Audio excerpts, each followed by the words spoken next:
اعوذ باللہ من الشیطان الرجیم، بسم اللہ الرحمن الرحیم۔ سورہ بقرہ کا آگے کا ترجمہ، آیت نمبر 82۔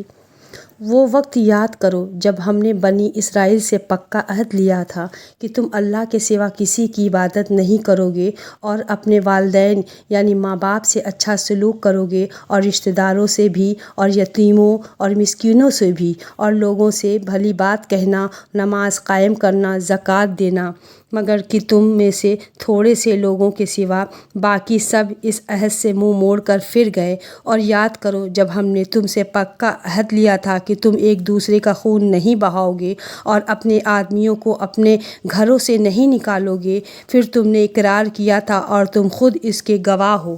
اس کے بعد بھی آج تم ہی وہ لوگ ہو کہ جو اپنے ہی آدمیوں کو قتل کرتے ہو اور اپنے ہی میں سے کچھ لوگوں کو ان کے گھروں سے نکال باہر کرتے ہو اور ان کے خلاف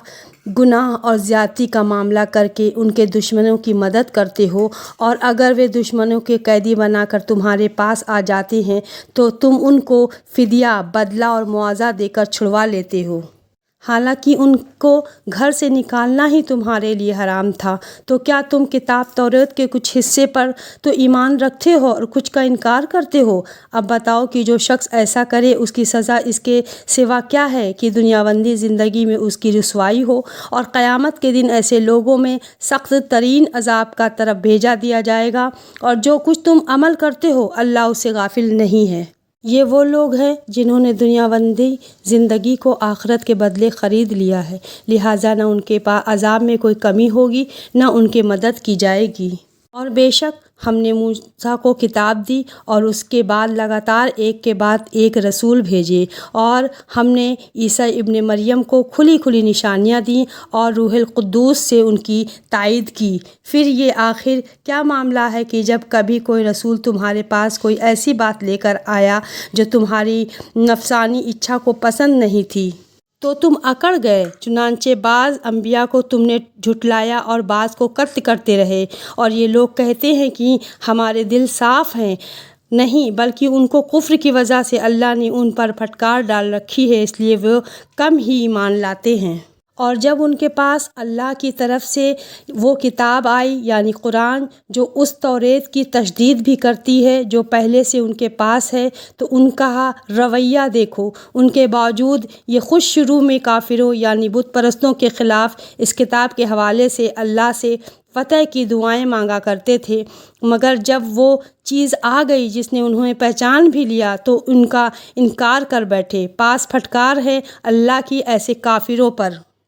بری ہے وہ قیمت جس کے بدلے انہوں نے اپنی جانوں کو بیچ ڈالا ہے، کہ یہ اللہ کی نازل کی ہوئی کتاب کا صرف اس جلن کی بنا پر انکار کر رہے ہیں کہ اللہ اپنے فضل کا کوئی قصہ یعنی اپنے بندوں میں سے جس پر چاہ رہا ہے کیوں اتار رہا ہے۔ چنانچہ یہ اپنی اس جلن کی وجہ سے غضب کے اوپر غضب لے کر لوٹے ہیں، اور کافر لوگ ذلت بھری سزا کے مستحق ہیں۔ اور جب ان سے کہا جاتا ہے کہ اللہ نے جو کلام اتارا اس پر ایمان لے آؤ، تو وہ کہتے ہیں کہ ہم تو صرف اسی کلام پر ایمان رکھیں گے جو ہم پر نازل کیا یعنی توریت، اور وہ جس کے سوا دوسری آسمانی کتابوں کا انکار کرتے ہیں، حالانکہ وہ بھی حق ہے، اور جو کتاب ان کے پاس ہے وہ اس کی تجدید بھی کرتی۔ اے پیغمبر تم ان سے کہو اگر تم واقعی توریت پر ایمان رکھتے ہو تو اللہ کے نبیوں کو پہلے زمانے میں کیوں قتل کرتے رہے، اور خود موسیٰ تمہارے پاس روشن نشانیاں لے کر آئے اور تم نے ان کے پیچھے پیچھے یہ ستم ڈھایا کہ گائے کے بچڑے کو معبود خدا اور پوجا بنا لیا۔ اور وہ وقت یاد کرو جب ہم نے تم سے عہد لیا اور تمہارے اوپر طور پہاڑ کو بلند کر دیا، اور یہ کہاں کی ہے کہ جو کچھ ہم نے تم کو دیا اس کو مضبوطی سے تھامو، اور جو کچھ کہا جائے اسے ہوش سے سنو۔ کہنے لگے ہم نے پہلے بھی سن لیا تھا مگر عمل نہیں کیا تھا، اب بھی ایسا ہی کریں گے، اور دراصل ان کے کفر کی نصوحت سے ان کے دلوں میں بچھڑا بسا ہوا تھا۔ آپ ان سے کہیے کہ اگر تم مومن ہو تو کتنی بری ہے وہ باتیں جو تمہارا ایمان تمہیں ہدایت کر رہا ہے اور بتا رہا ہے۔ آپ ان سے کہیے کہ اگر اللہ کے نزدیک آخرت کا گھر تمام انسانوں کو چھوڑ کر صرف تمہارے لیے ہے